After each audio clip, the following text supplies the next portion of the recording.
Praise the Lord once again, and thank you for joining us once again.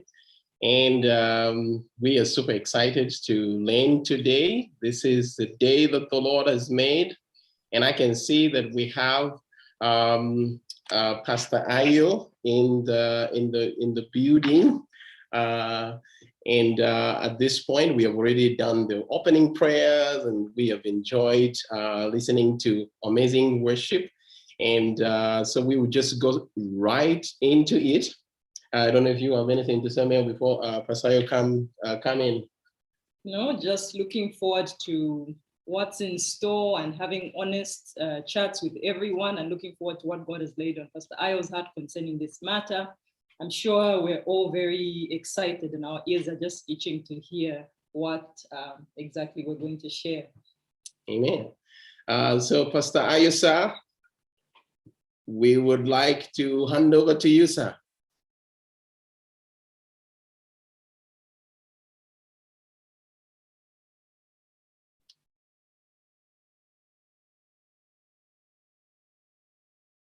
Hello, Pastor Ayo. Okay, I've tried and unmute myself now. Okay. Good evening, everyone. Good evening, precious people here. Thank you, Pastor Estra and Pastor Milani, for having me here tonight. I just want us to simplify tonight. It's going to be an exciting time. I will need you to participate by asking your questions, if you have any. We're talking about an important topic today, which is something that touches our life after God. The subject of finance is something that everyone should be interested in. So don't let me conclude that everyone is interested in it, but everyone should be interested in. And I know that for us who are married people, it's something that we should all be interested in. Most of the diverse issues that we have, the number one primary reason has been that is responsible has been the subject of family finance or finance generally. So I just trust that we'll be able to glean from God's wisdom today and how applicable that is to our family.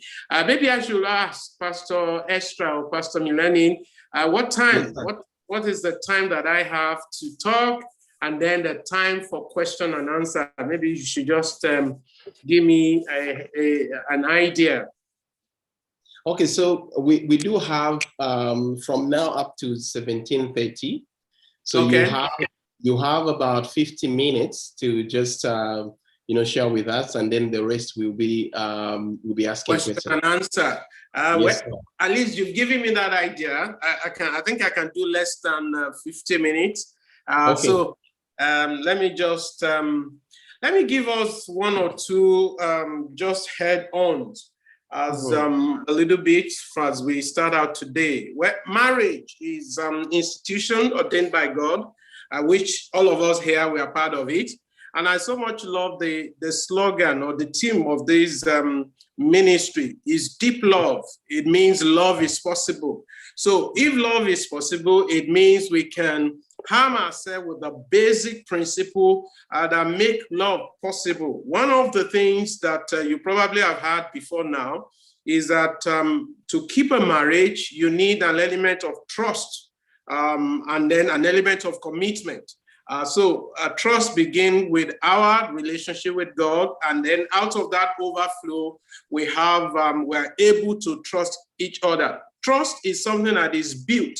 It's not something that just jump upon us. So out of time, out of seasons of life, that's how we are able maybe to go through the various seasons of our life. I may not know. Maybe someone is even here, it's not their first marriage. So there are many things that time has helped us to appreciate. So when we talk about marriage, it's something for the benefit of all of us. So in marriage, you have the principle of synergy. You have the principle of cooperation. You have the principle of building together, nurturing things together. So as a married couple, you find out that it flows in every area of our life. So finance is one, parenting is another thing. Having love, bonds, relationship with other things is something that we build together within the institution of marriage. But we are talking about finances today.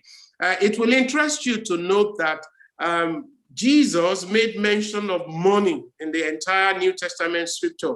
He made mention of money more than any other verses, on whether it's on faith, even on, heaven and all that. That means money is something that we should give a due consideration where it is.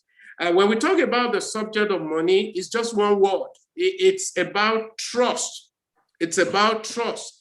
Our ability to see money as a tool to accomplish whatever we need to do within the context of marriage. So we need money to help us pay our bills.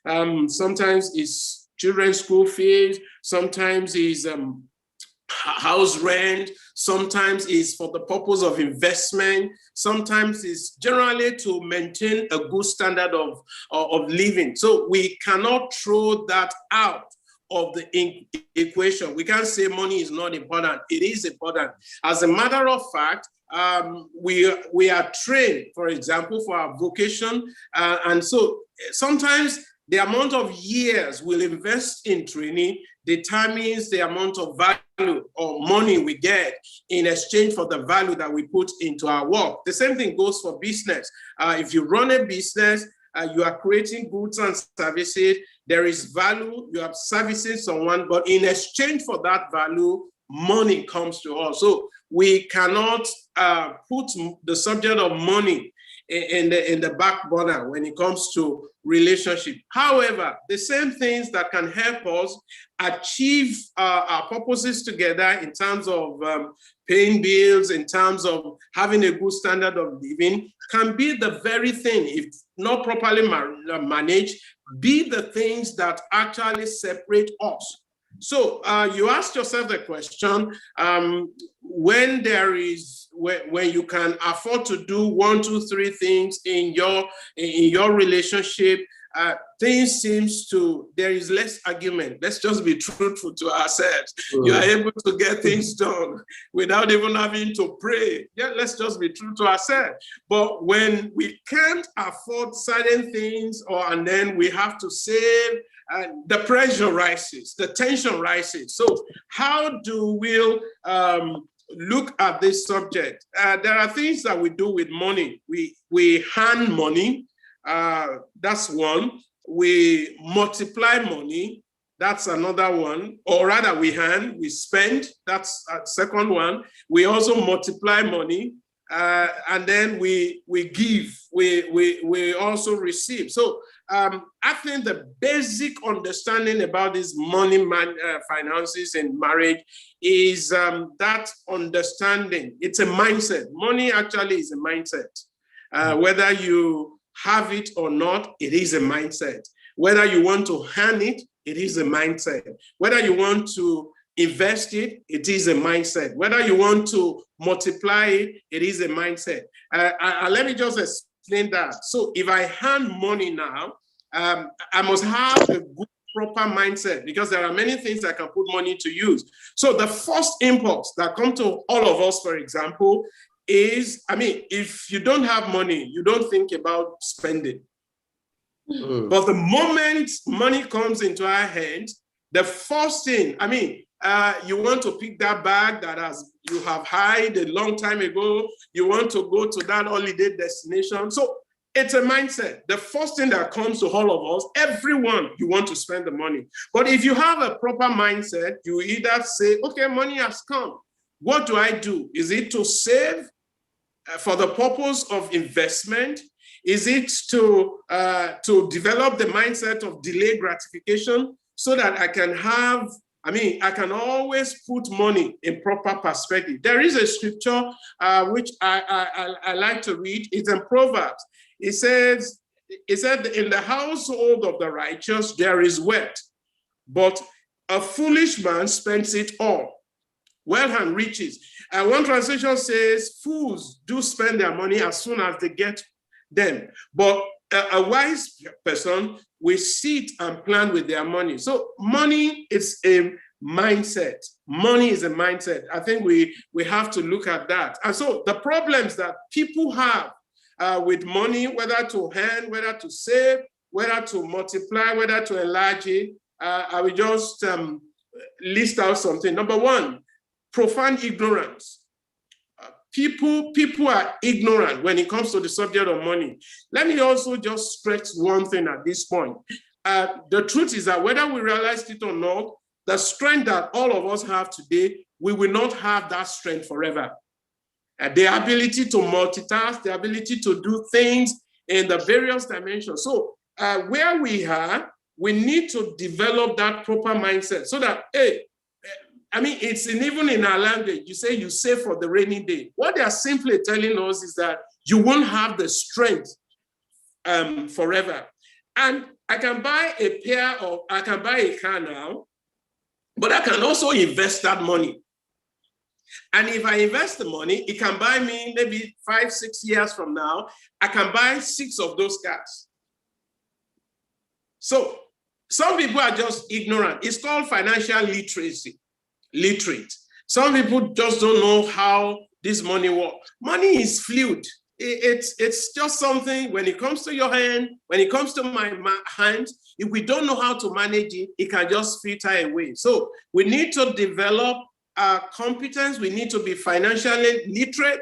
I said to people, this is how it works. I may not be an accountant. I may not be a financial expert, but I may have friends. I may have people. I can learn how to manage money. So profound ignorance.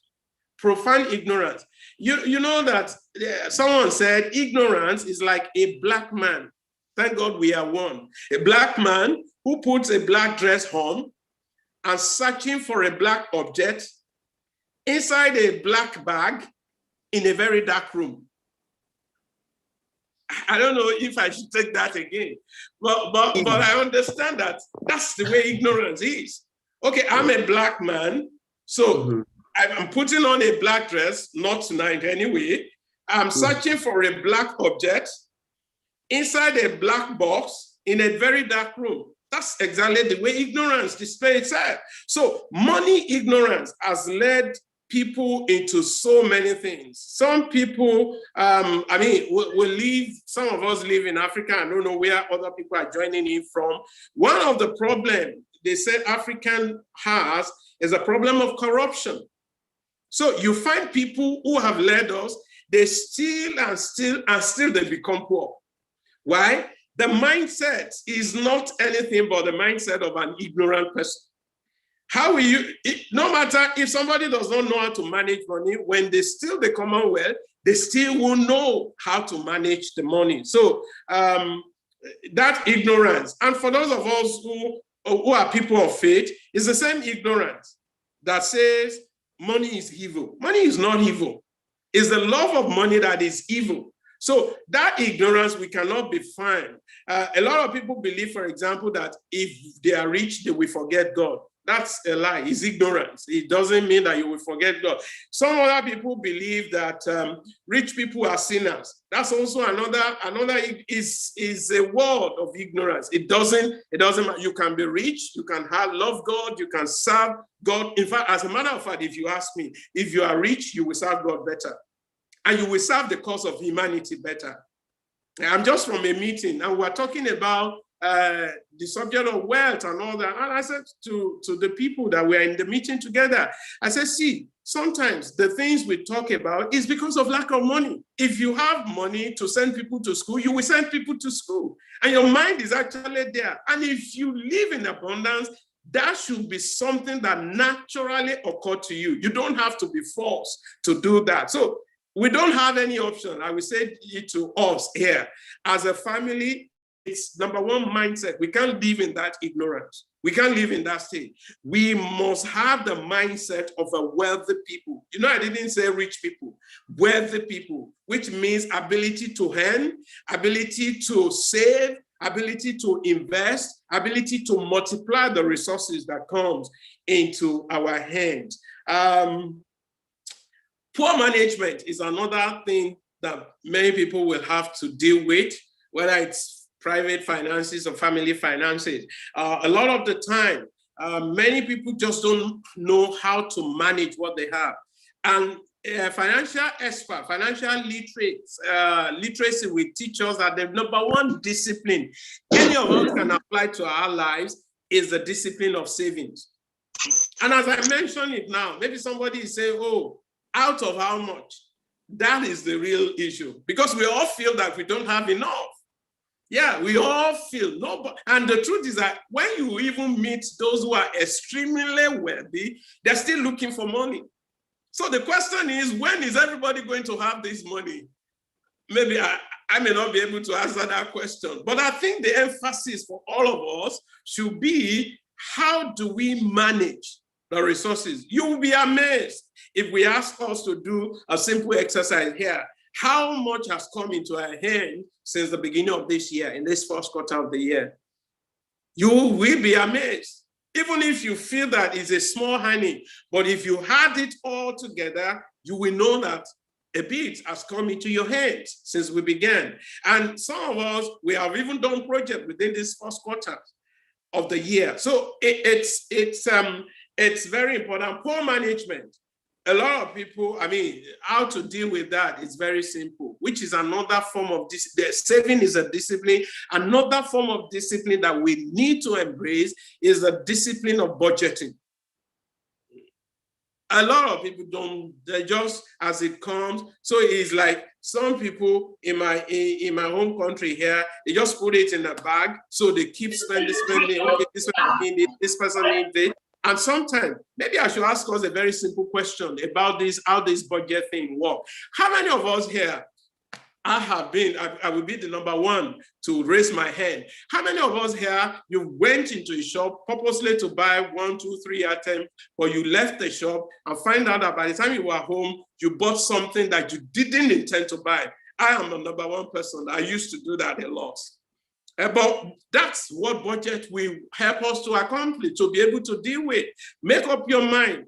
This is how much is available to me. This is what I need to spend money on. And then you stick with it. You stick with it. It's a discipline. Saving is a discipline. It has nothing to do with how much money that we have. A lot of people say, oh, let me wait until I have X amount of money, then I begin to save. No. Financial intelligence, for example, means whatever we earn is 100%, right? For people of faith, 10% we give to God as tithe, but no matter how difficult it is, we must be able to save another 20% for the purpose of investment. Why 70% can be on your current expenditures. It's a discipline. I'm still fighting hard on that, but hey, you don't have business touching that 30%. 10% for what? And then 20% for the purpose of investment. So the question is, if the 20% is not much, that's where savings comes in. So you do accumulated savings for the purpose of investment. So that's the thing. Where maybe the 70% will just be the salary. So it's very important. I think poor management, it's something that we need to deal with. And then the other one, this is something that I've learned over this time. Poverty mindset. Poverty mindset. We have to deal with it. We have to deal with it. We live in a continent where the Commonwealth is in the hand of few people. And so many people struggle through. And because of that, I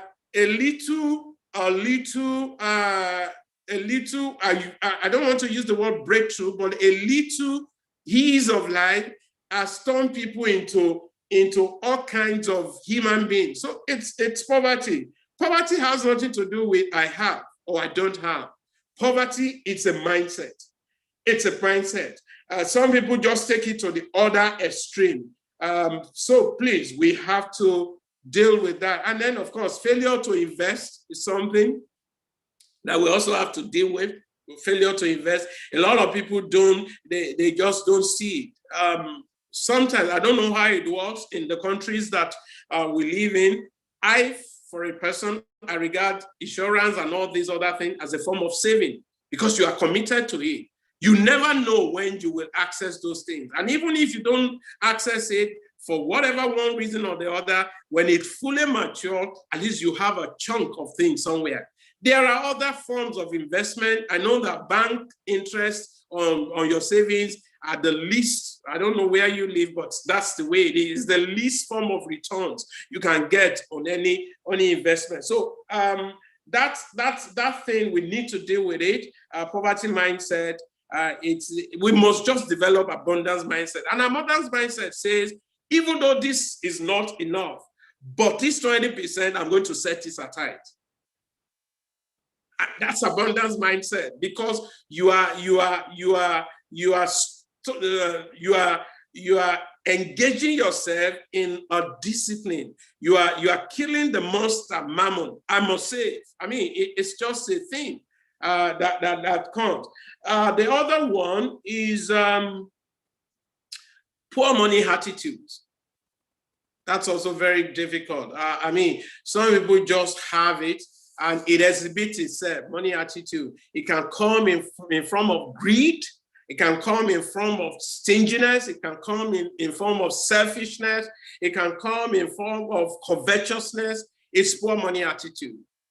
Poor money attitude. I mean, that's just killed.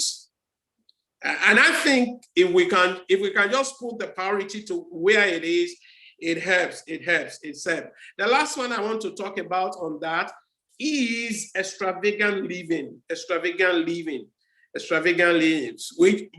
People just take it to the two extreme.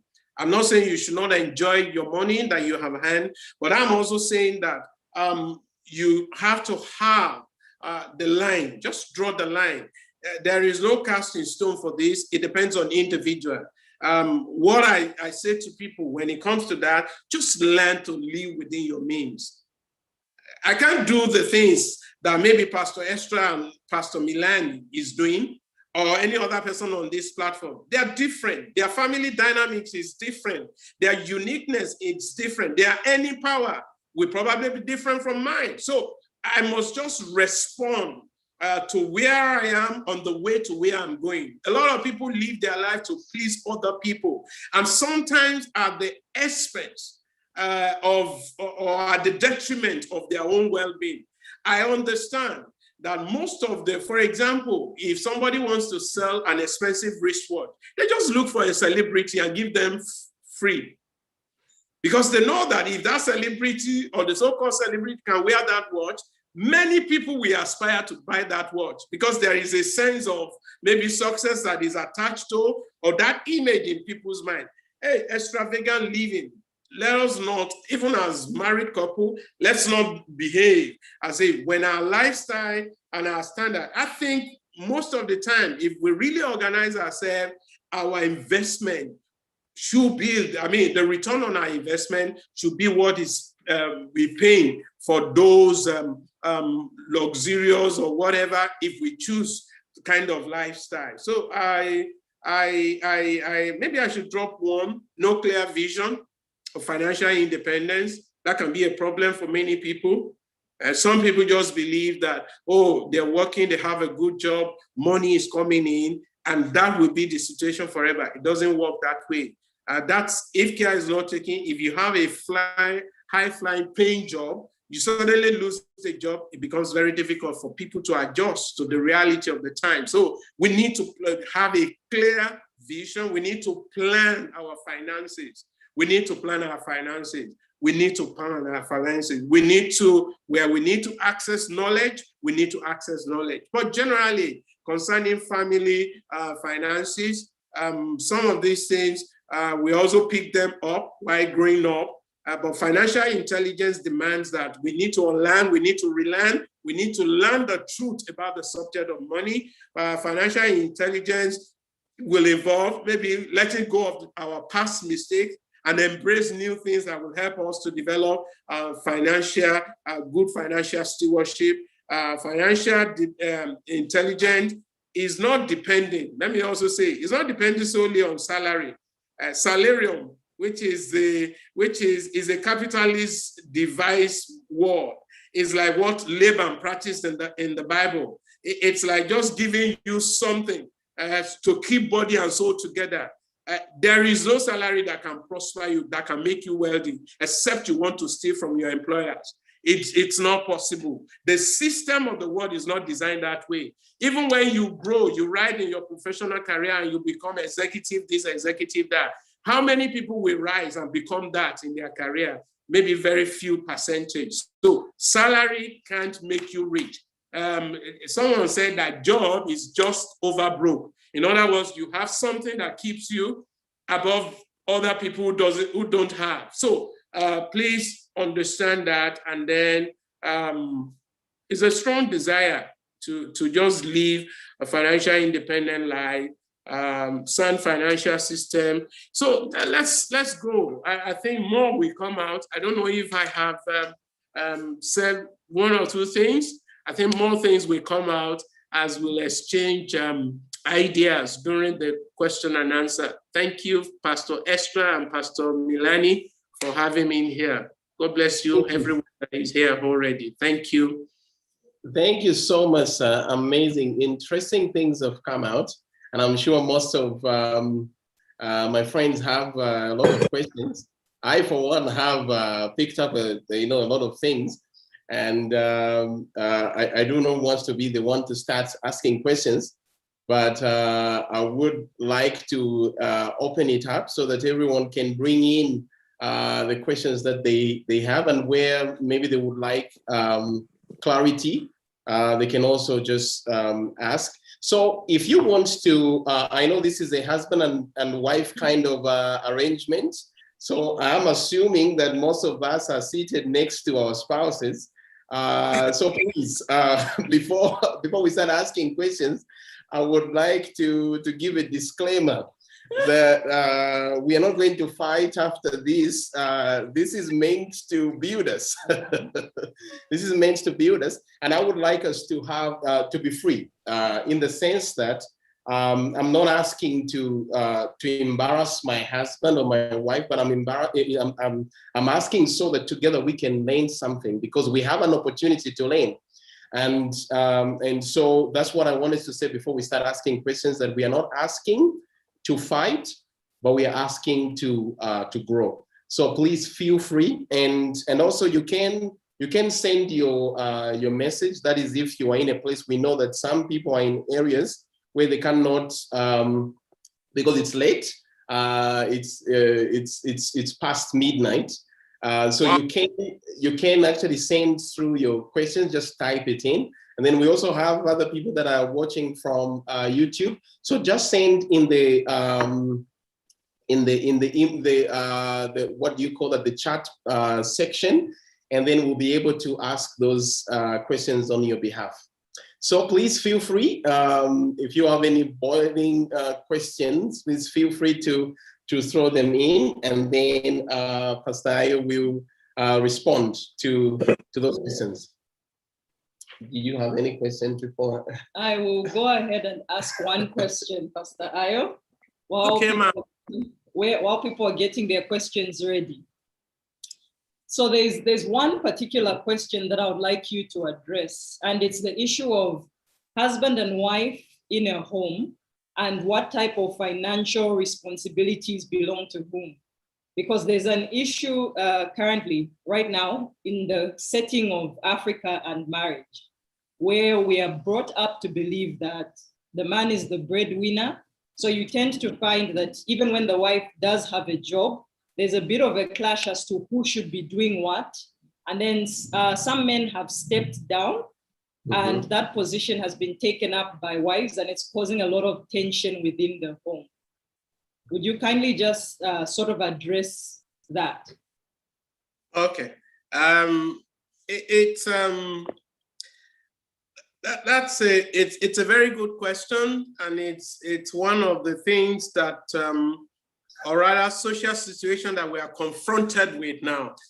It's culturally contextual also. So you have it. I'm trying to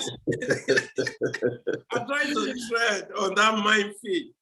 So you have a situation where the man works and then you have some cultural context that says the man must do all the provision.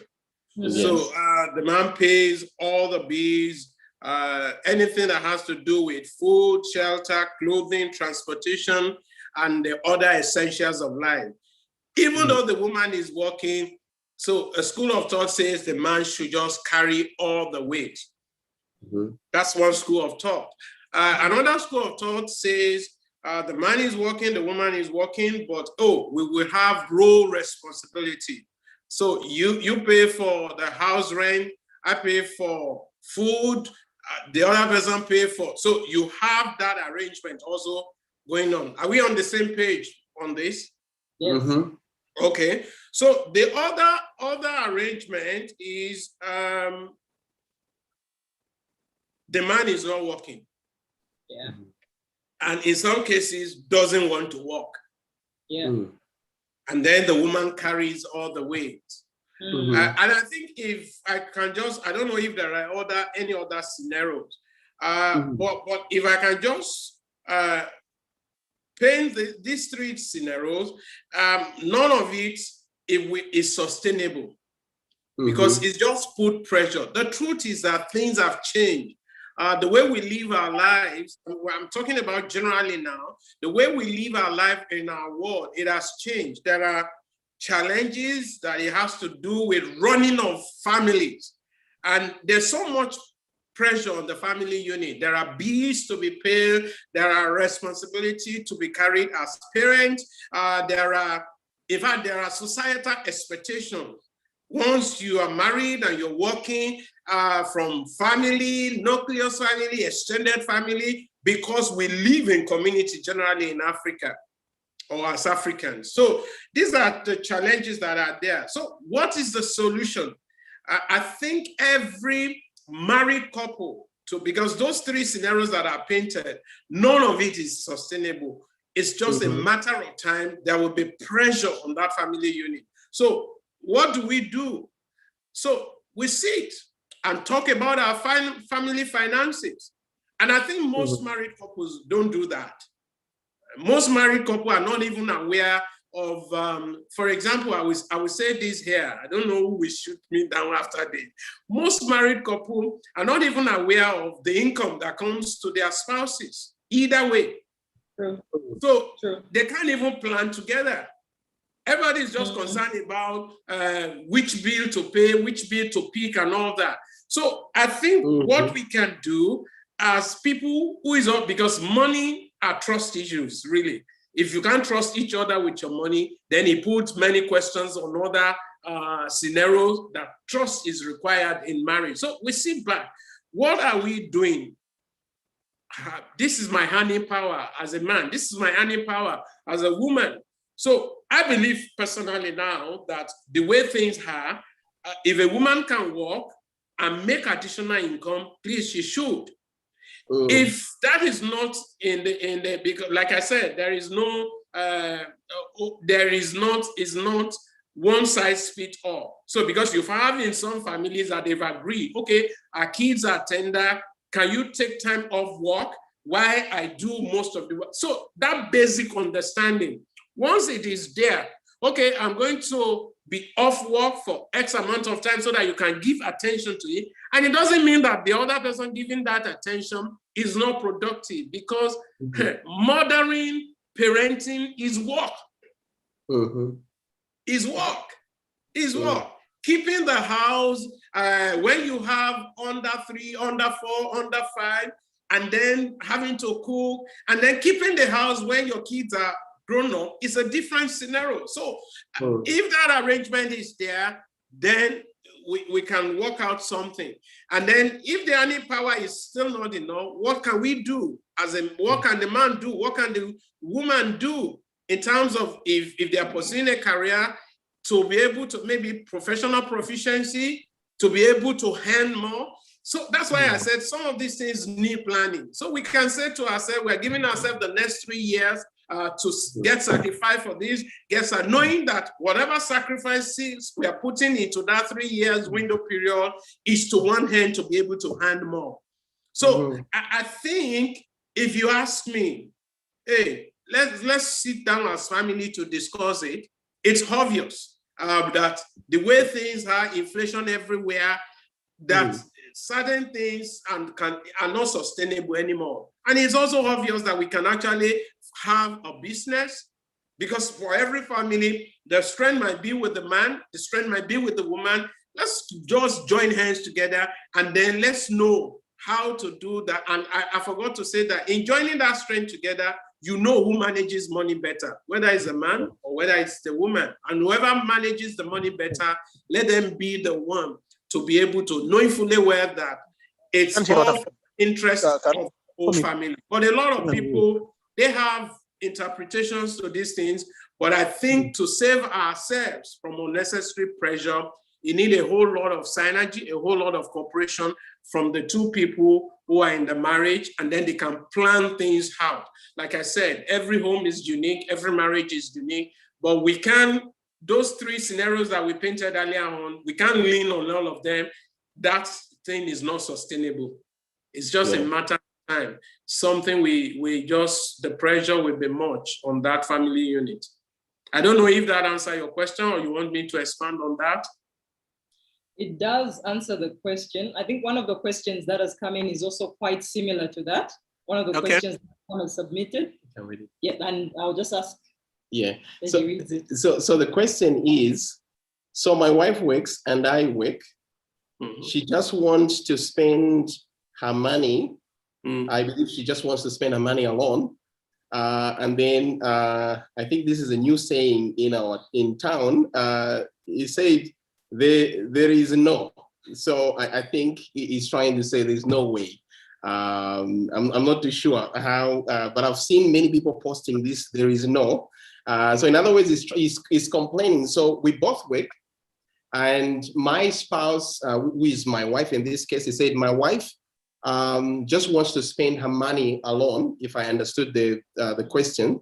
But, and she wants me to be doing all these other stuff that we have talked about. So how do you, I believe, how do we help him, or how do we help these two people to move together? So they both work, but one is doing everything. And then he feels she's not doing anything, and the weight is on him. Yeah, you know that was what we said. There will always be pressure. But I think to help, because we are here to help each other, I think to help that couple, the first thing is to change that mindset. It's not our money. Yeah, so as long as I think, for example, in my own home, that it's my money, so I decide how to spend it. I decide where to spend it. We might actually be dissipating resources. For example, let me say this to us. We must learn to organize our giving as a family. In Africa, you know the way it is. If it is my money and then my wife has our money, you know, an extended family member can approach me, collect money from me, approach my wife and collect money from her. And whether we realized it or not, that has hidden into our family resources. So I think to help this couple, I think you just have to have a one-on-one discussion with your spouse. I mean, when we all took that vow, we say, all that I have is yours. Is that not what we took as the marital vow? All that we have, including our money, including everything.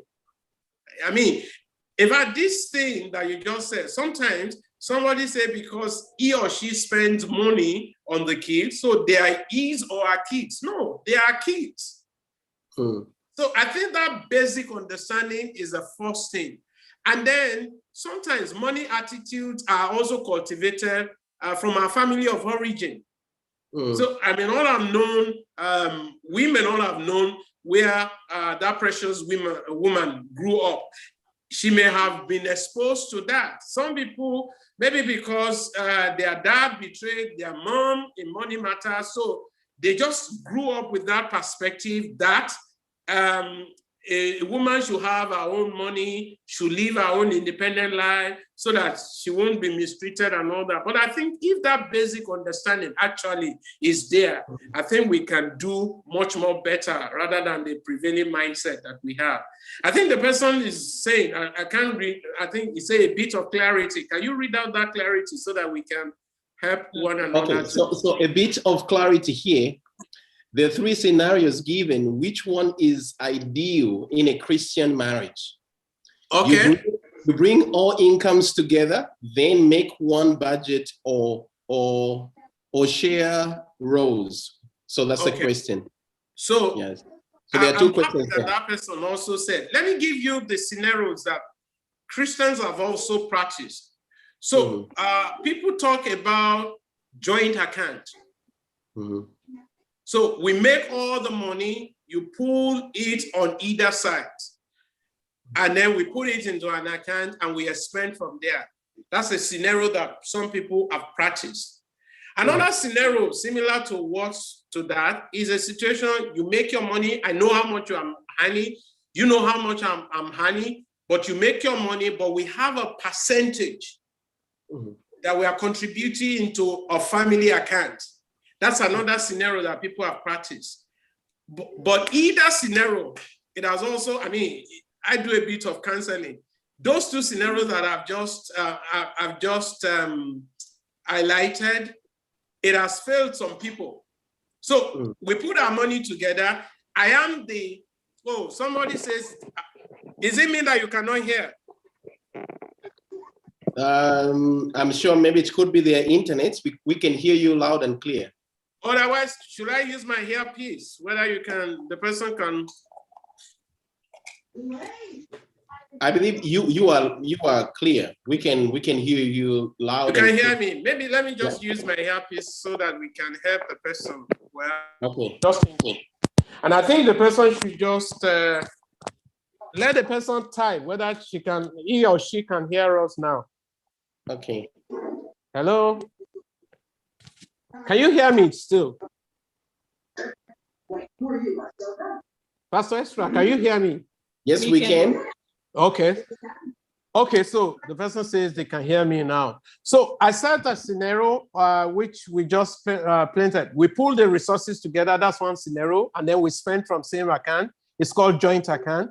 The other scenario is that we put 50, I don't know what percentage, people decide, okay, I hand my money, you hand your money, but we put a percentage together. And I said that these two scenarios, we've also found out that over time, it has also failed. So what is the thing for a Christian home? I think it's just this principle of trust, being open about our finances. So I'm saying, whatever will work for you, there is no cast in stone approach to this. Whatever will work for you, if you know, for example, I can't say that to you as a model, but as I'm seated here, my wife holds my card. And technically, I will tell you the benefit of that. So she knows how much money that is there. She knows the purpose of that money. So if she knows that maybe if I have certain amounts of money in my account, she knows that because we've discussed about this. So there is a measure of openness. And for the fact that that money is there doesn't mean that we have to spend it. Do you understand the scenario? Other than holding on to my cards, and she's putting pressure on me that I have money that I don't want to spend. Yeah. So I think that principle of openness, that principle of saying to ourselves, this is our family, this is what we are looking at, this is how we want to go about it. I think that's what rather than, I mean, in my country here, for some of our parents, we've had situations where some mothers have built houses that their husbands are not aware of. And at the point that the person is aware of, that is the whole trust is crumbled and the whole marriage is crumbled. I don't think if you really in our own kind of setting in our own day, the pressures are real. The bills are there. And I think the best model for any Christian couple is to be open enough. If our earning power is low, what can we do in terms of business? What can we do in terms of certification? What can we do in terms of earning more? And if we can do a little bit of consultation, a little bit of agreement, a little bit of accountability, I think we will be in a better place. So I don't think there is any clear-cut model that can be recommended for anyone. Yeah. Now, sir, just with a follow-up question. What if you are in a situation where many people do not even talk about money? Like money is a no-go area. Because most times, or maybe most times, they tried to actually address the issue of money. It's brought a lot of tension in the house. So the husband or the wife would rather do everything they can just because they are avoiding to agitate the other person, especially in a situation where one is earning more than the other. And in this, I would just be direct. When a man is earning little and then the wife is earning more, I've found out that many wives do not have the freedom to discuss money, because each time they try and bring up the issue of financial issues, it is misconstrued as you don't want to contribute, or because you earn more than the man. So we are in Africa, so wrong things have been taught, but we have to change that narrative. Where people are being taught that because he's a man, so what can I do? So for the sake of peace, the woman starts going out of our way and start borrowing just to get things moving in the house. Because if I talk about the shortfalls, like our budgets, we can't meet our budget, my husband will be upset. So let me just start borrowing, and there's a lot of pressure because this woman is trying to hold her house, and the man is just relaxed. He's not even asking how things are getting done, but the woman is actually under pressure. So how do we try and help our brothers and sisters, our brothers especially that are listening to this? How do we come out? How do we create an environment for our wives that even if you are making little and your wife is making more, what is the starting point? Where do you start from? How do you come out and start, talking? Because we need to talk. If we're not talking, one day that woman will just explode. Yeah. Yes, thank you, Pastor. What you just analyzed is a typical issue in our days. Yeah, I mean, it's something that is real. It's something that even if it's not affecting us directly, we know one or two people around us who are under that weight. Maybe the first thing I need to say to my fellow brothers, please don't get me wrong, what I'm about to say. I don't know if you have noticed the trend.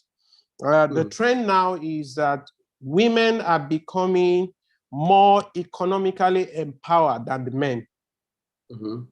I don't know if you have noticed. So women are rising fast in their career path. Women are doing, in some cases, more excellently well than the men.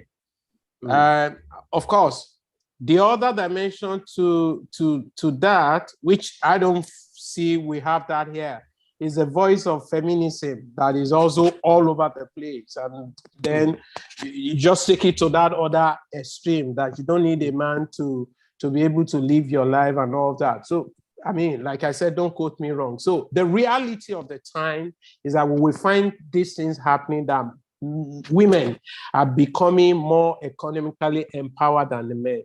What should be the position of the man? I don't think it's the other extreme. No man should take the other extreme that, since the woman is out there to sort everything out, let me just leave everything to her and then leave her in a place of live in a place of complacency and all that. That is also not good enough. I think it takes me back to what I've said earlier on. I think these things, we have to talk about it. The reason why we don't talk about money is the same reason why we don't talk about sex openly. Mm-hmm. And a lot of people, those two, in fact, the top thing in every relationship of marriage, is money issue, sex issue, and then communication issue tied it together. And then for those of us who are in Africa, we have cultural issue, in-laws, middle-laws, outlaws. And people, those four key elements, we rather leave it, allow peace to reign. Yet we are cringing under the weight of those four things. So I think for every one of us here, or anyone you want to give that counsel, like I said earlier on, most of these things were values that we picked up. I know my own dad, for example, if he doesn't want to do anything, he picks fight with my mom. So once he picks fight with my mom, he picks up little things, he just get edgy and all that. So you want us as kids, we will not have the courage to go and ask him for money. So automatically you defect to your mom to go ask your moms for resources. So a lot of the times, even in Africa, many people also grew up with that mentality. They don't want to talk about money. They don't want to talk about sex. Yet, maybe out of also culture, respect, the woman is also not ready to talk about the challenges that she's going through. I don't know if you watch. There is a video that I have on my phone. It's gone viral sometime. That there's a family that has 3 kids. The kids will never ask their dad, even when their dad is seated. They will go and ask their mom for things until one day, she was in the toilet, on the toilet seat. This one wants, I want Cocoa Pops. That one says, I want toilet roll. So, and at one stage, she just held her 2 hands and she screamed.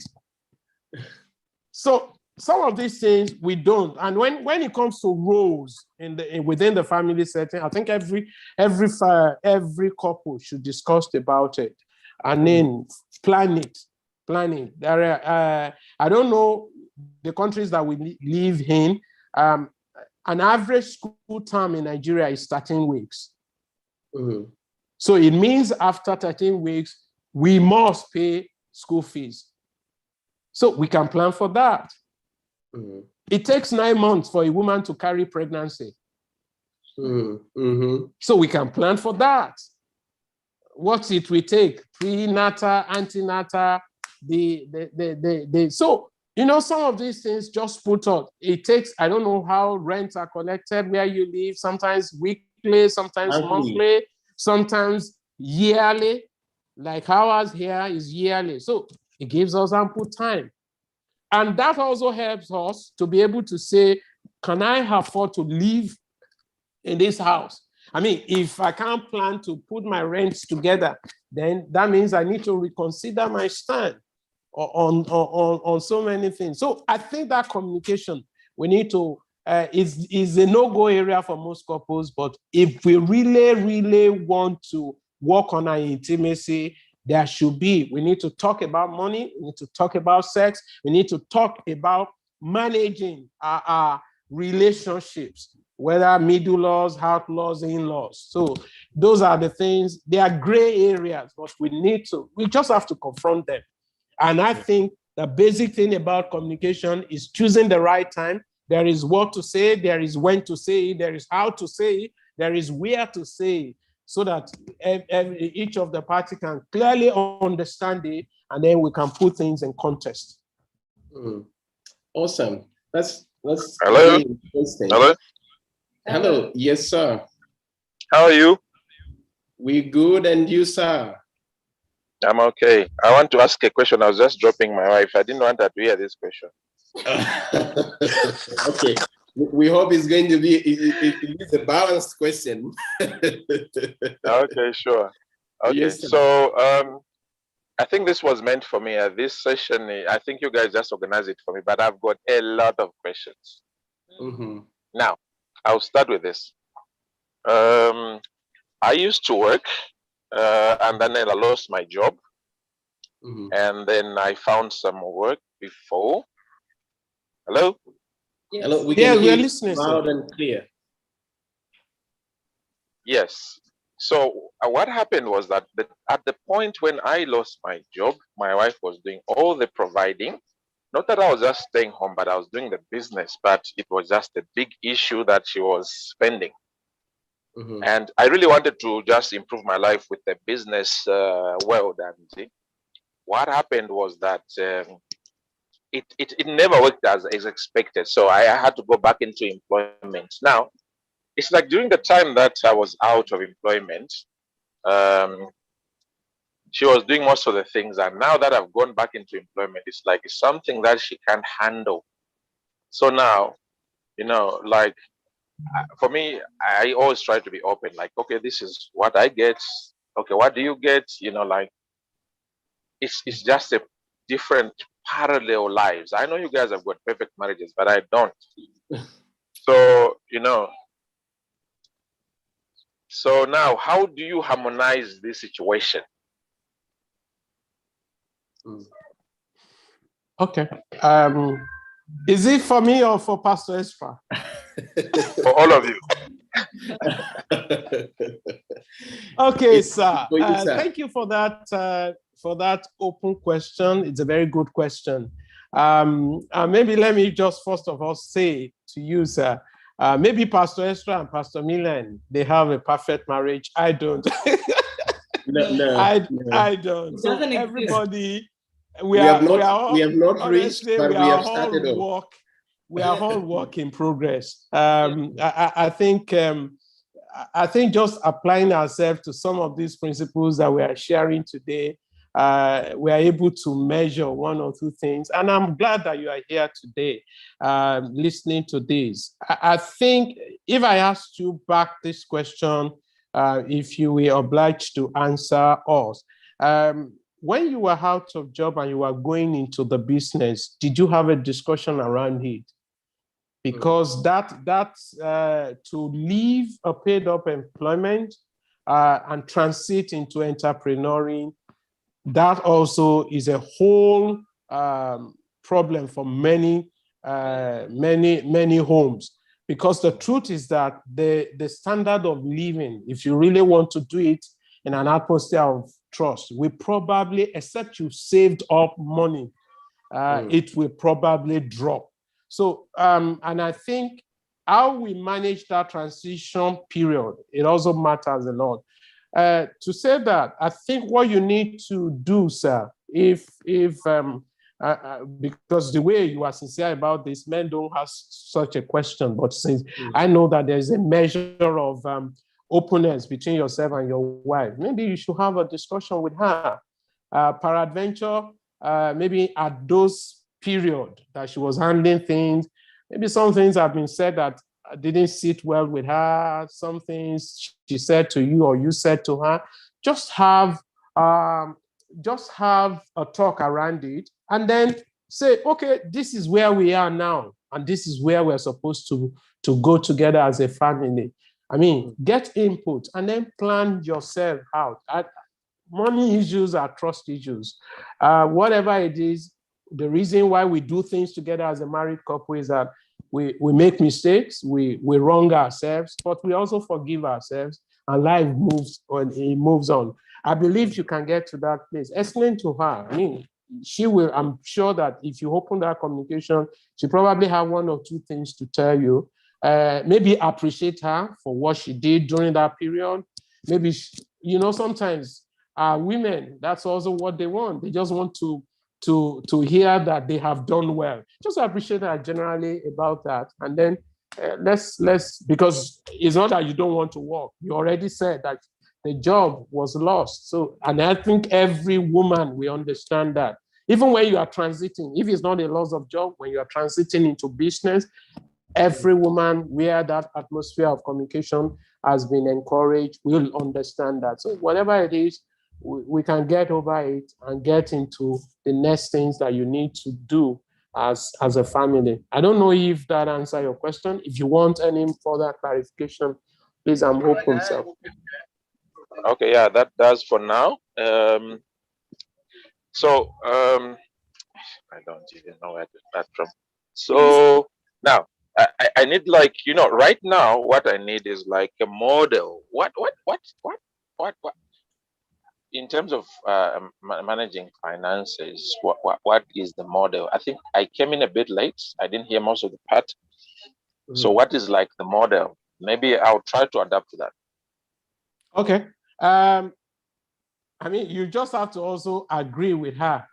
There are some things that I didn't mention this, but I can just mention it at this time. Number one, wisdom for family finances. Don't buy impulsively. Don't buy. I get into shops, even as I'm here. I love shoes and books. And I'm sure that when we ask Pastor Ezra, maybe you, sir, maybe it's cars. Everybody loves something. Whether you want to indulge yourself. So I love shoes, I love books. I can't take my eyes off good shoes. But the truth is that I can't use money meant for other things. So sometimes I get into shop and I buy books or shoes, and I have to put a call through. Even though I have the money, but I still have to put a call through. The few times that I didn't put a call through, I can put that shoe in my boot for weeks. Because I don't have the courage. Yeah.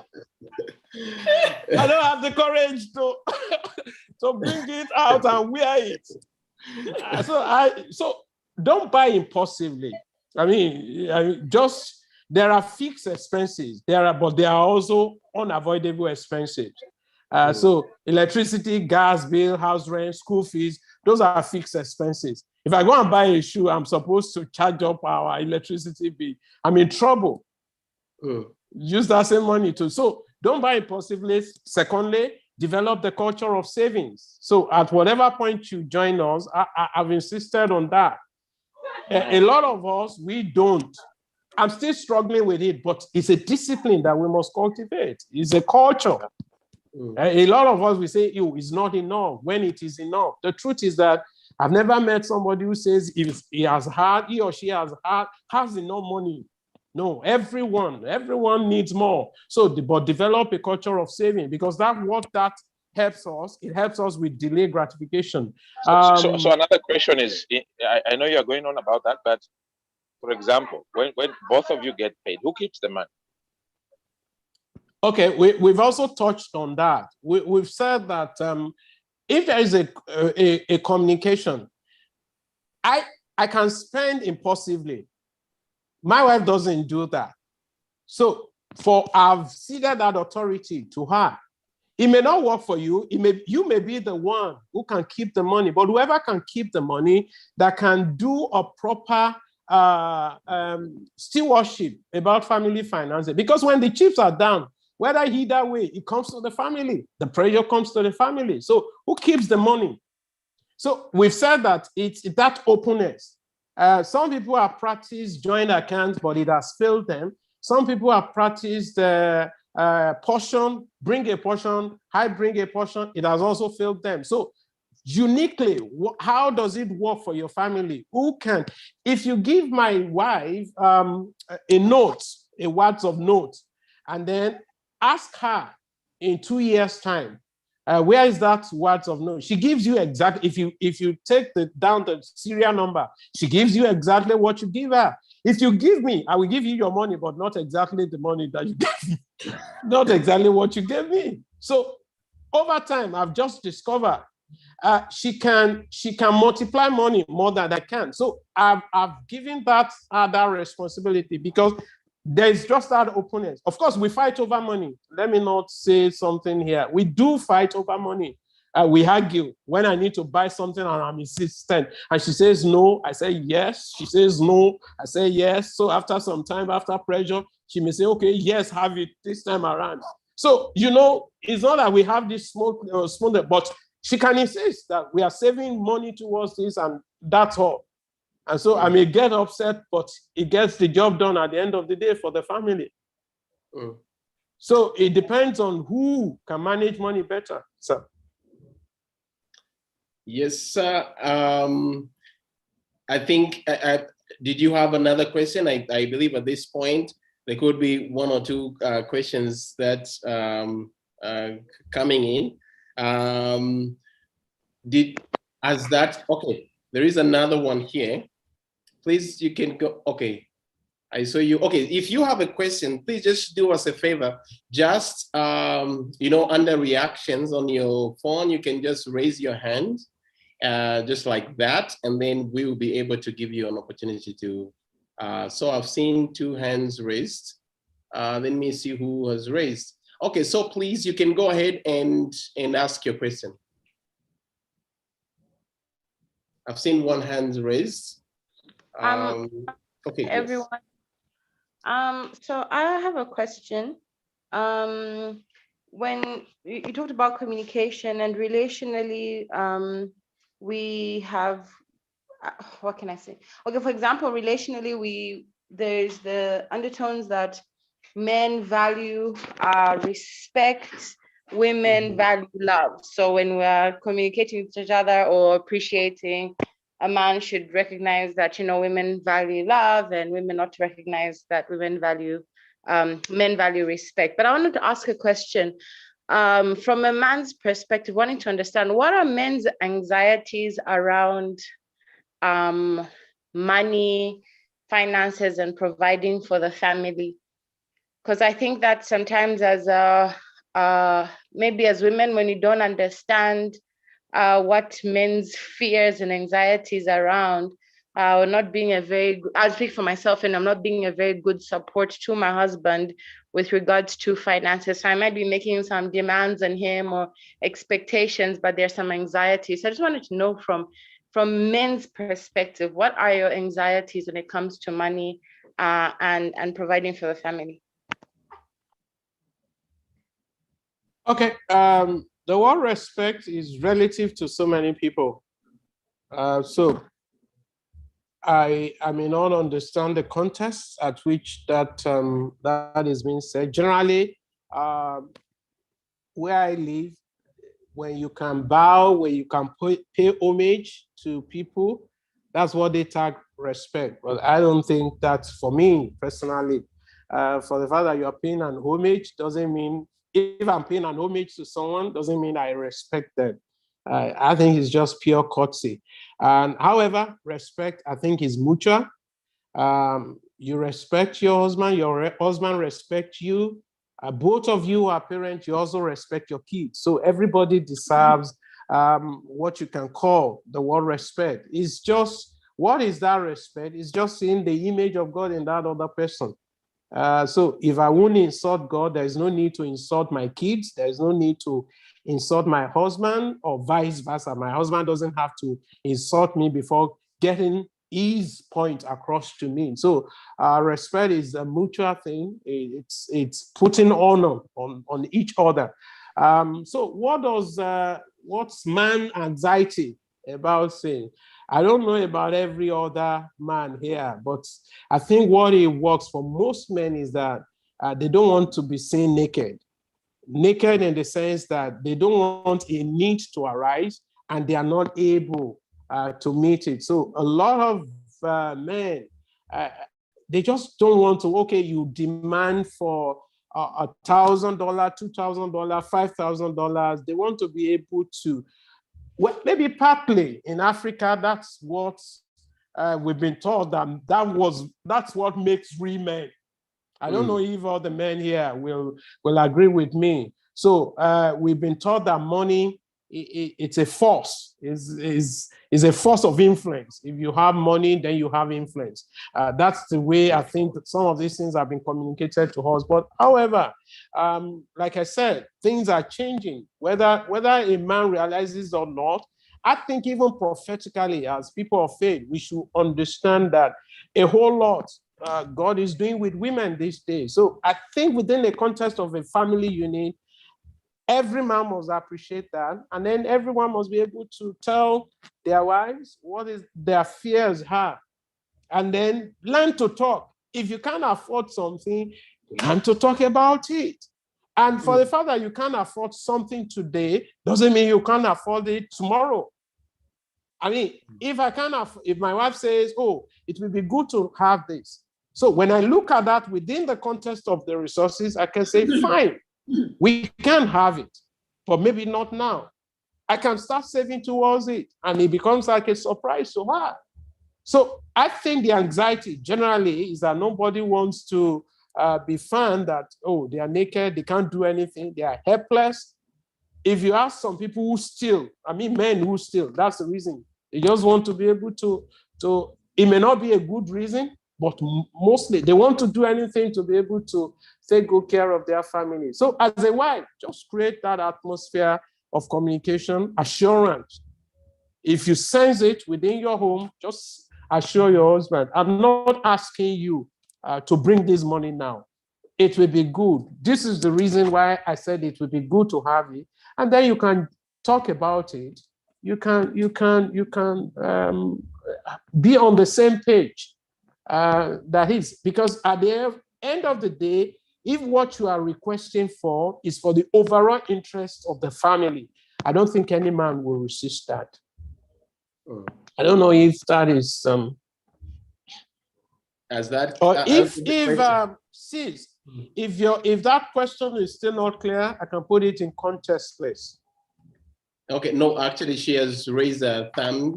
She's indicating that it's clear. Okay. I just wanted to also just say, share something. Yes, sir.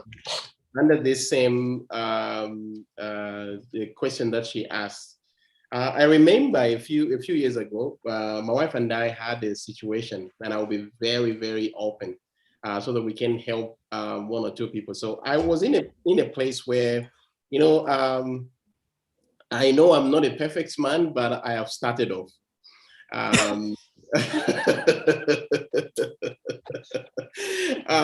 So the reason why I'm saying this is I was still a pastor, so pastor in the church, and I know most of you are here and you come to our church, which is good enough for you to listen. So when it came to the issues of money, I was a good pastor.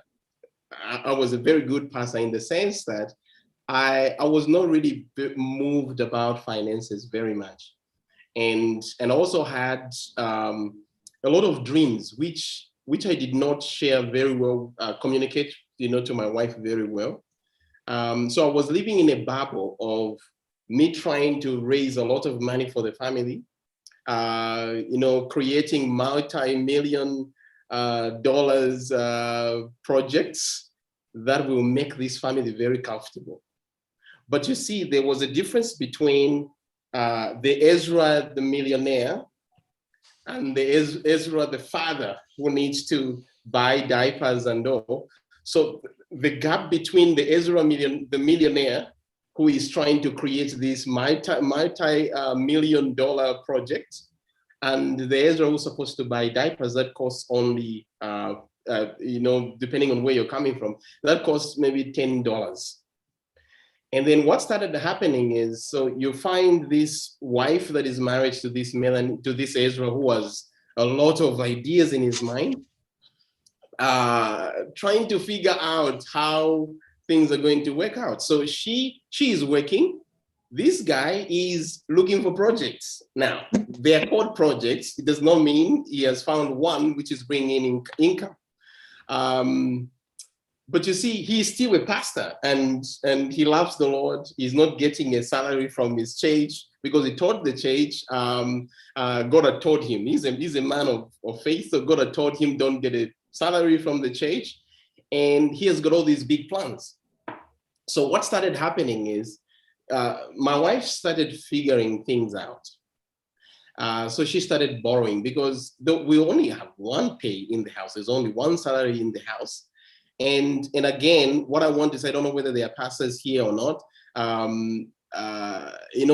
helping people to understand the balance. So the fact that I was a full-time pastor, I was also a full-time father. And by then, you didn't have kids yet, but I was a full-time husband, and who was a full-time tenant, and a full-time eater.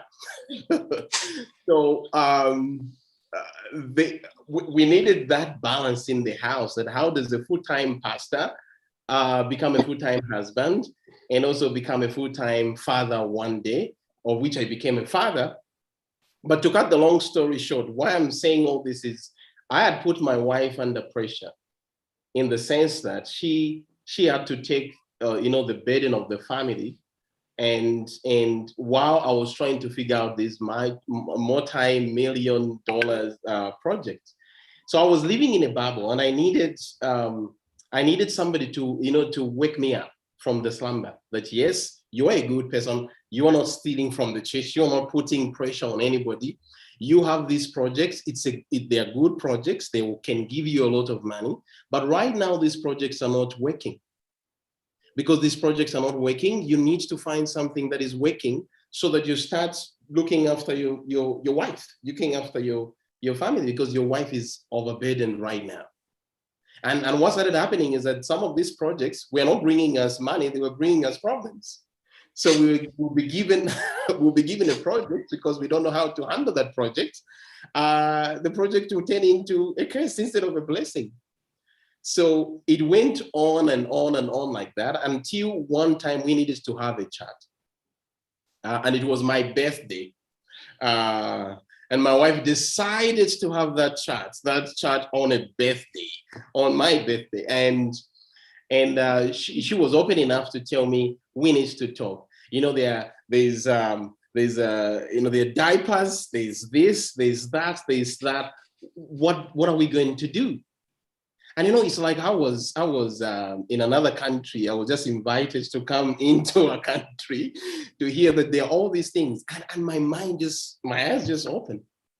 And then I realized the gap, because at that point my wife had borrowed to try and keep our lives moving, and God had the way things happened. So God had spoken to me a day before that. Because I was known to be a humble man, and God told me that a humble man is one who hears my word and he does what I say. That is a humble man. A humble man is not the tone of your voice, the way you respect people, the way you don't even steal from your church, or the way you don't ask and put pressure on people. To be humble according to the kingdom is to feed your family, to be the father of your children, and to be the defender of your home. That is a humble man. It has got nothing to do with whether you beat people or you don't beat people, whether you're arrogant or you're not arrogant, whether you steal or you don't steal, but it's being in a place and in a position where you can do what God say a husband should do. That is a humble man. And I realized that actually I was selfish, because I just wanted to make money, and it was not for a good reason. I just wanted to prove to my wife and to prove to everybody that I can look after my family. I can, bring in money. And that was not godly, even though the intention was right, but it was not the right, it was not timely. It's not that God didn't want me to be a businessman who will make money and all that. God wanted me to be a good, big businessman, but he also wanted me to be, to take small steps, because small is big. And I believe that is the fear that most men have, to do small things while they're believing God for the big, or waiting God for the bigger things. Yeah, so maybe finding a job for a brother out there could be challenging right now. You think, I can't find a job because I'm talking about pastors, I don't know about everybody else. Maybe finding a job would be something that is, you feel is against your calling or something. But I'll tell you, it came to that place. It came to that point a few years later that I needed, because I knew my passion and my zeal was to be a millionaire and make money. But I had never worked for anybody. And God told me, you cannot until you submit to other people and learn how the skill, the art of business. Yes, you have a desire and you have a zeal, but you need to submit yourself and learn. So I told one of my friends, I don't know whether they are connected here or not, but I told one of my friends that I would like to come to your firm and just work and serve, serve with you. And they allowed me to go in. But one thing that I want to encourage everybody is that the moments that I humbled myself to do the little things that I thought was little is the moments that God started opening up ideas, great ideas that I wanted, because there's something, you know, there's a place of experience, and God wants us to experience that. They want us to have that experience. And I learned business, and I only stayed there for 9 months. And today, we are doing something that I wouldn't want to say much, but we are doing something that God is using to bless us. And my wife, who was working then, does not work anymore. Even when she was working, there was this freedom in the house, and there was this peace, because God gave us a business out of me being obedient to go and work with somebody, for somebody. And then while working for that person, God started opening up my mind to say, this is where the mistake was before. Now, move out from this place and go and do what I told you to do. It did not make me a non-pastor. I was still a pastor of the church, and I was still married to my wife, but I thank God. And also the one thing that I learned, Mayor, when you taught me that night, that I needed to take on the responsibility and just stop dreaming. The truth is, you know, God, you told me something. She apologized to me and saying, I apologize that I became God in this home. That I would go and borrow without telling you that I've borrowed. So you had no pressure. I was the only one feeling the pressure. And I apologize for being God in this home. And I'll tell you this, if you are, you know, maybe there's somebody out there that is, you're trying to do everything, and you have not talked about it with your spouse like we have learned, I think you are taking the position of God. You need to be open enough and talk about these things. And of course, you know, she did not disrespect me. She told me the truth. She was disrespecting me for not telling me the truth.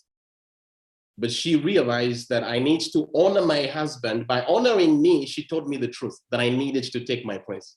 That was honor. Because when I received it, it was not in bad taste. She was not saying it. She was not upset. She was not saying it. But I could see the burden when she started painting the picture. Because the things that she was talking about were real things. There were diapers. The child needed diapers. There was this, there was that, and then I asked her, how have you been doing it? And she's crying, and she's telling me how she's been doing some of those things while I was praying, and I was dreaming, and I was doing those same projects, big projects. And each time I come back home, I was telling about this big project, and she was annoyed, and I didn't know that she was actually offended. She was offended each time I was talking about this project. And praise God, I came out of that foolishness, and here we are today. We are building something, and we're living together. And also, you know, we talked about the power of one. And I'm sure in one of these days we'll still talk about this more and more. But it is important that we don't take place. None of us should take the place of God in our relationships. You know, God wants to be the savior. God wants to be the provider. And it is also important for couples to pray together, because if you don't pray together, it is hard to correct one another. And we should have, and we don't discuss the word of God together, it will be hard to correct. You can't correct somebody you don't have a relationship with. And you can't rebuke somebody that you don't have a relationship with. We can only be open enough. I'm talking about this, you know, maybe one may be wondering that why are you saying all these things openly? Because I believe that free people.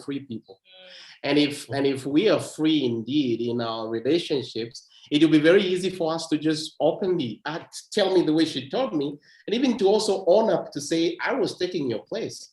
And, you know, this home is not for me. It was not meant for me to carry it by myself. It was meant for all of us to do it together. And she repented.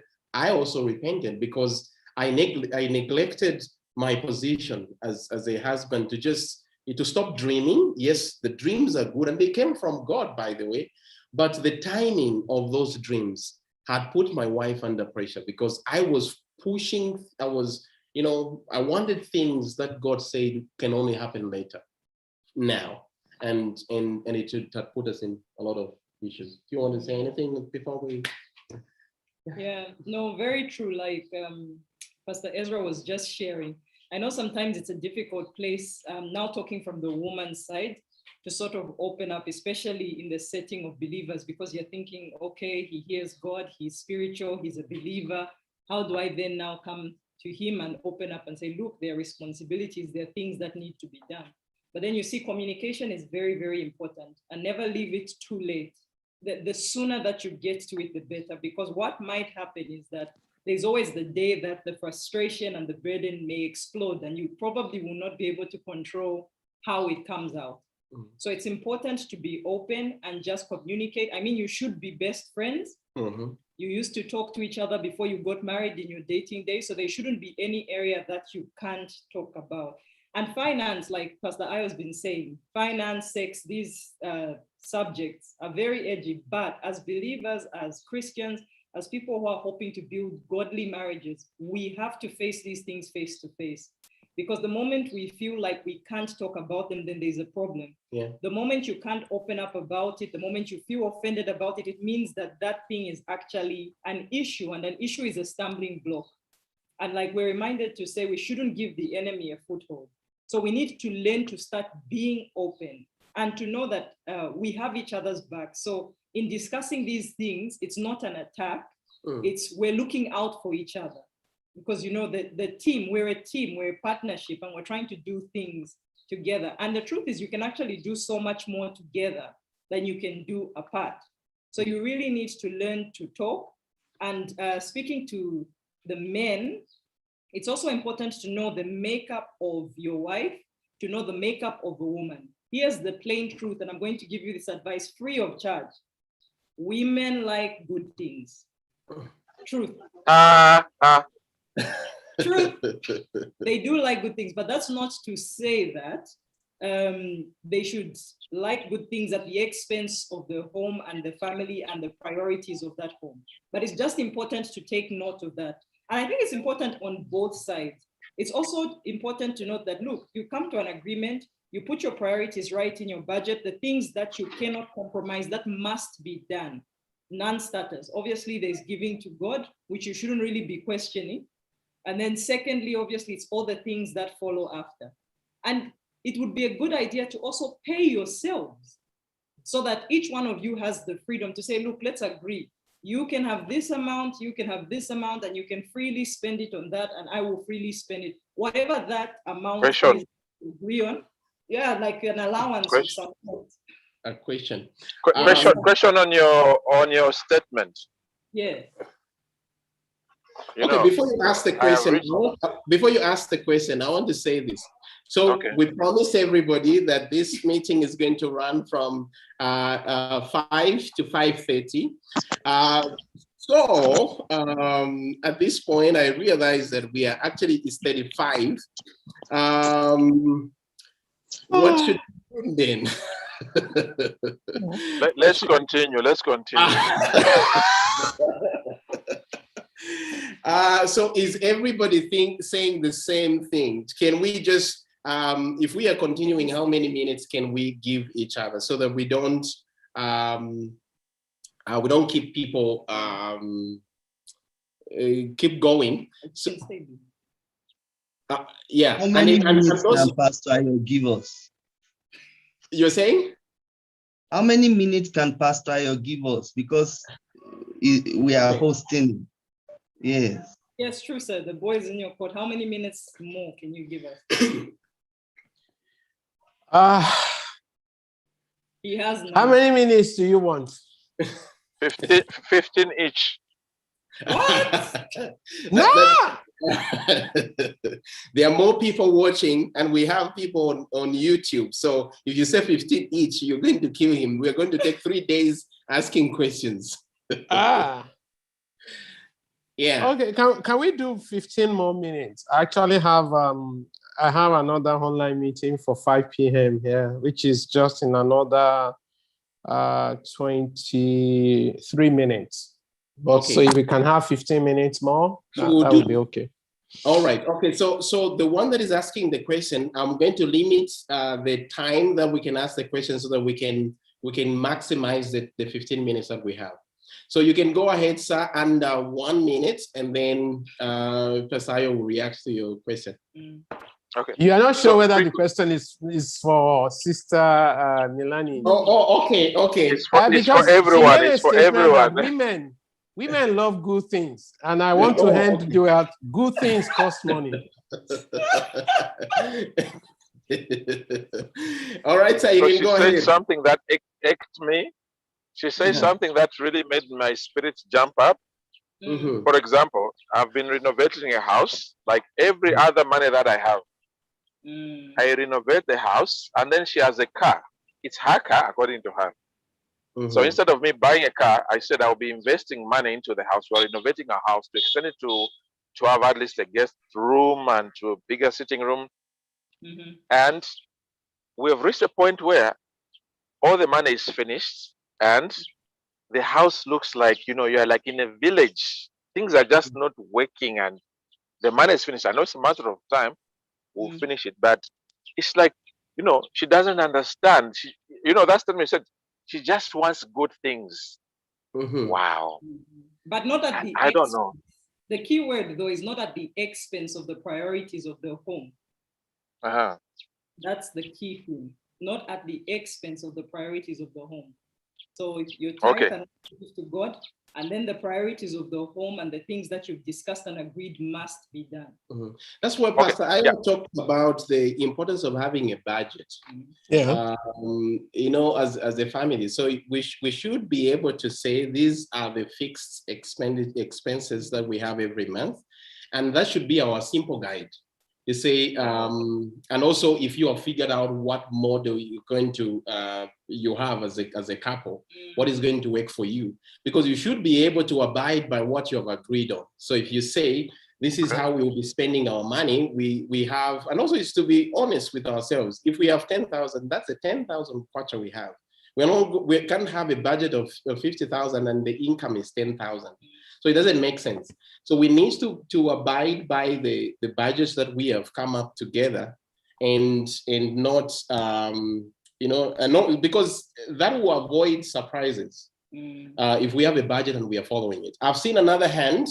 I don't know. Sorry, Pastor Estra. Before that question, let me just add to that. Okay, our brother said that he has agreed to spend money to renovate the house. Maybe to help communication in next time is also how much is the cost of renovation?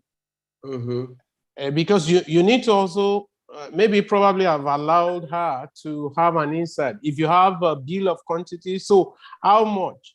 Is this something you want to embark on now so that you don't start and then the money finishes in between? You are not able to complete the budget, and then the other thing you are supposed to use money for, you are not able to use that. So it may just be as simple as, okay, this is going to cost 10,000. I have 5,000 now.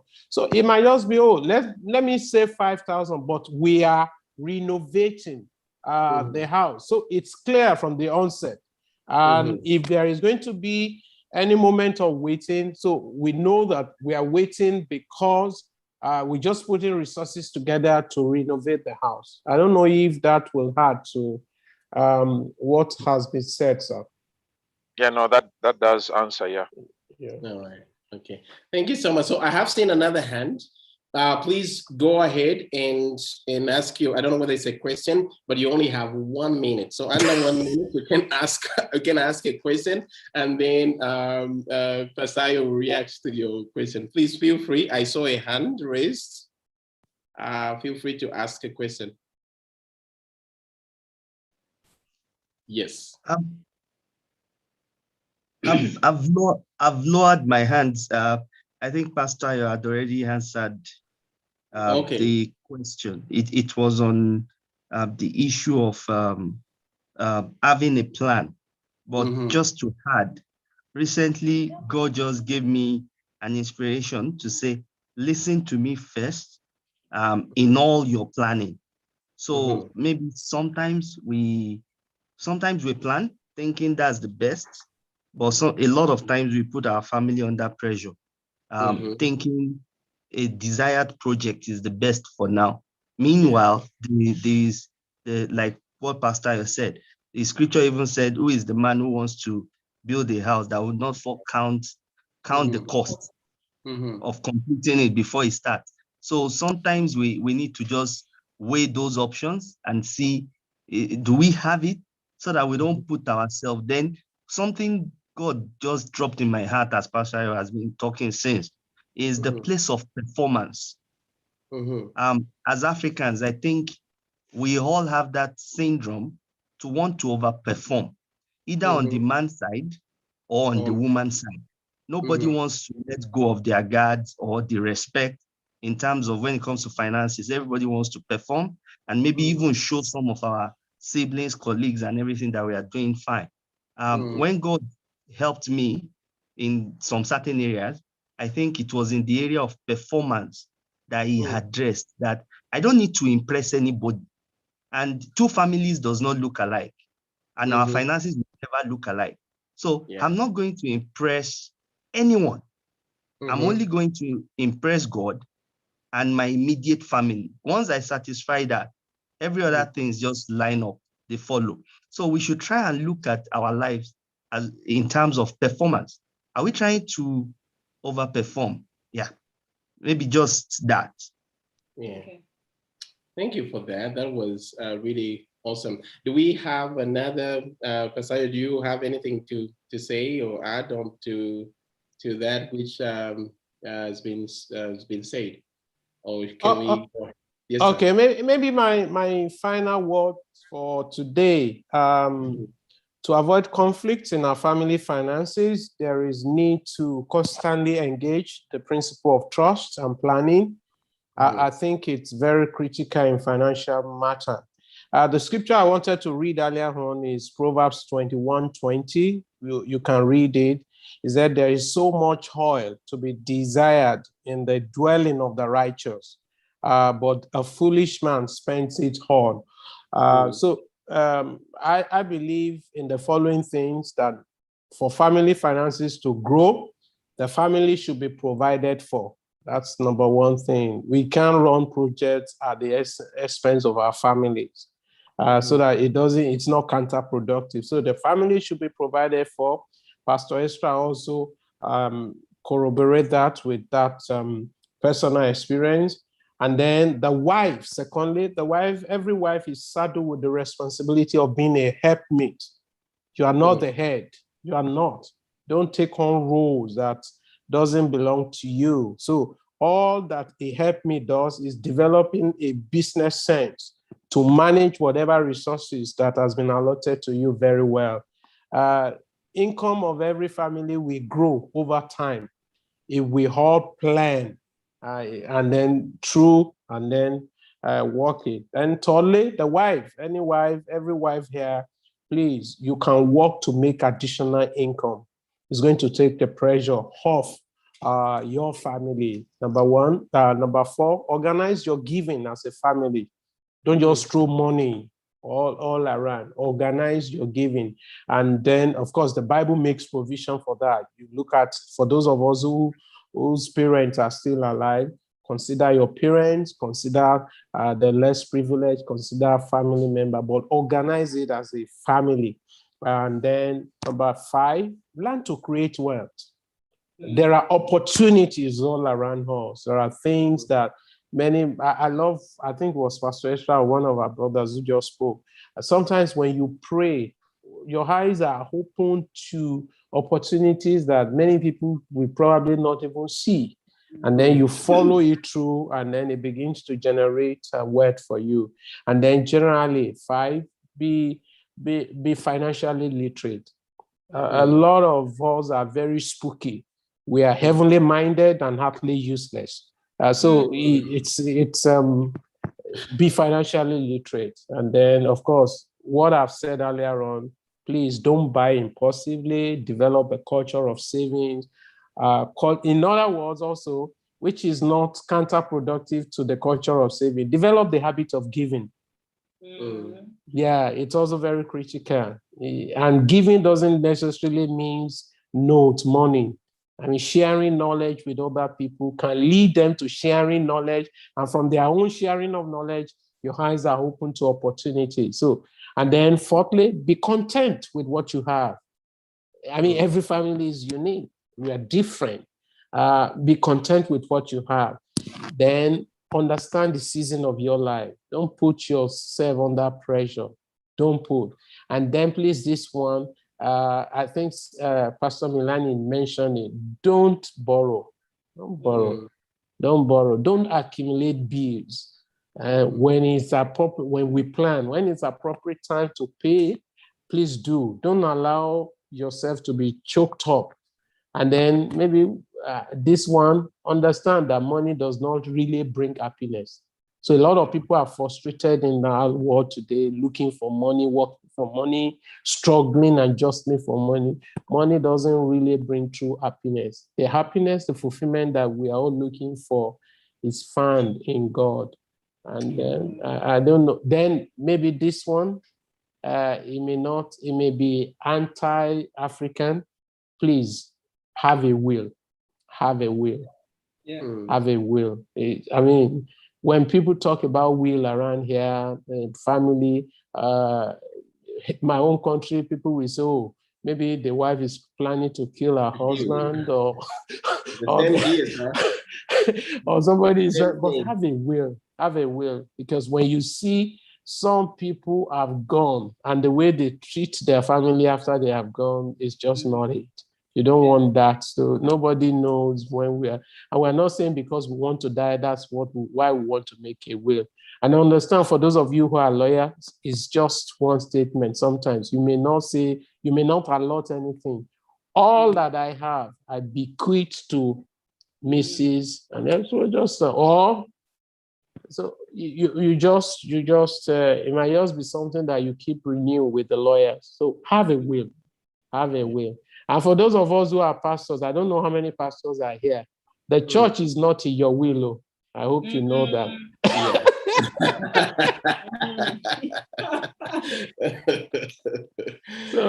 So you have to do something for your family. Man, thank you, Pastor Milan and Pastor Esther. I think Esther, if there is no question, I think I'm good for the day. Okay, no, thank you so much. You've given us lots of time. And we really appreciate your coming and the wise counsel that you have shared. And we believe this is helping us, and our lives will never be the same. And again, like we said, we are not perfect couples, but the most important thing should be that we have started off. That's the most important thing. And coming to such things like this will just help us, build ourselves and develop that marriage that God wants to see, because God knows and He believes that marriage is possible. And if God believes that marriage is possible, it is because He has given us all the necessary tools we need, and everything we ever need. This is not fair. Everything we'll ever need is right within us. Somebody has a question or what? No, it's a comment. Yeah. Well, it's such a short period, and we're talking about very important things, because we're talking about the foundation of the world, which is the family. Wow. And a lot of people want to join in, and then for me, my wish is that we could have this weekly or monthly, or at least some program, because I know we have it monthly. So next month we're going to have it at the same time. And so it always happened on the last Saturday of the month. But monthly is too far. Monthly is too far. But you suggested in one of the suggestions, you said it would be better if we had it weekly or monthly. So I'll take the last part of what you say. So, but thank you so much for joining in, sir. I know it's amazing, and the purpose of this is to start conversations in our homes. Yeah. And I believe after this, all of us, we can now go back and start talking about some of these things. So we are so on the next month meeting, I'll bring my wife online, plus I will bring some other couples, maybe 3 or 2. Okay. This is very important. Awesome. Yeah. And Pastor Esther and Pastor Milani, yes, anytime you want me, I'll also be willing to come back. Please. Okay, no, thank you so much, sir. Yeah. Thank you. We really appreciate. So, friends, thank you so much. We have to go, but it has been amazing, and I believe that we have picked up one or two things, and we are going to apply those things in our marriages. And please, let's start talking, and not talk to hate, but talk to build. But thank you so much, and we will see you next week. And please, there's an email that we have shared. If you would like us to share this video, this message, that we have an audio of this teaching, and we also have a video of this teaching. So you can just indicate, and then we'll be able to send you the teaching, so that maybe you have friends who did not have an opportunity to to join us. They can also listen to what has been shared. But thank you so much. So you can linger a little bit, and then we. Okay, thank you so much. Thank you so much, everyone. Thank you so much, sir. Thank you, everyone. Enjoy the rest of your day. And you too. Thank you, sir.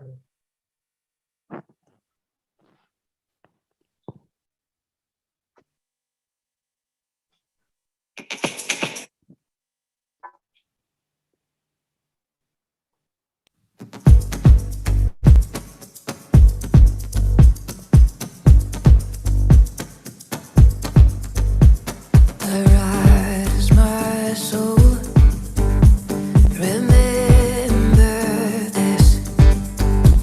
He took my sin and he buried it. No longer I who live, now Jesus lives in me. For I was dead in sin, but I woke up to see the light.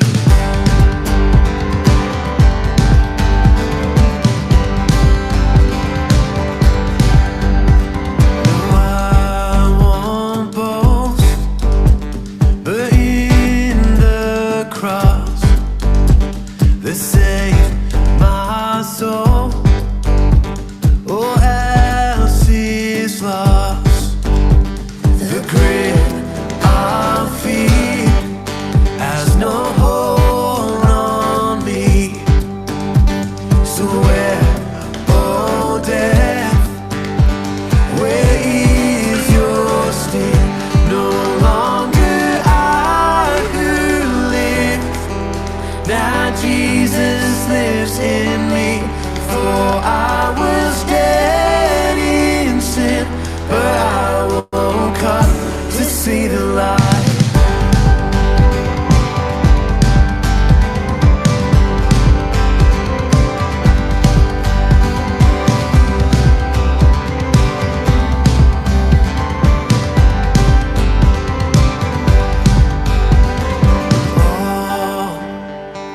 All of this for your glory. Oh, all of this for your glory. Oh, all of this for your glory. Oh, all of this for your glory.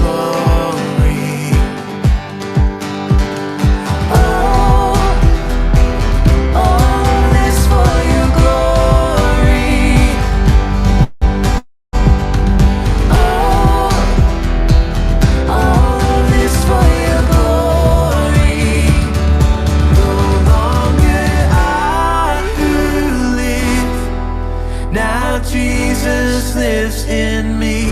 For I was dead in sin, but I woke up to see the light.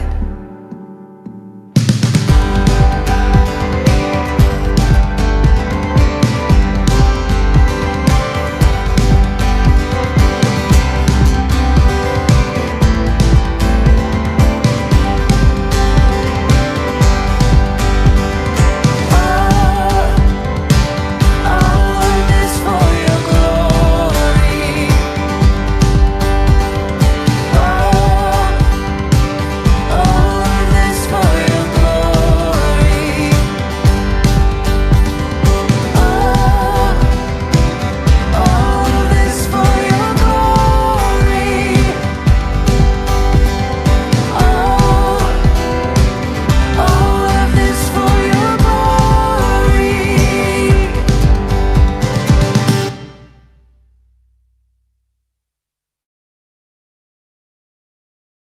awesome, and we shall see you next month. Bye, Doreen. Bye, Brother Ade and Sister Tolu. Bye. Good night. Thank you. Awesome. Thank you, Pastor. We didn't know we were still online. Oh, we're still here. We're praising the Lord. We thought the program had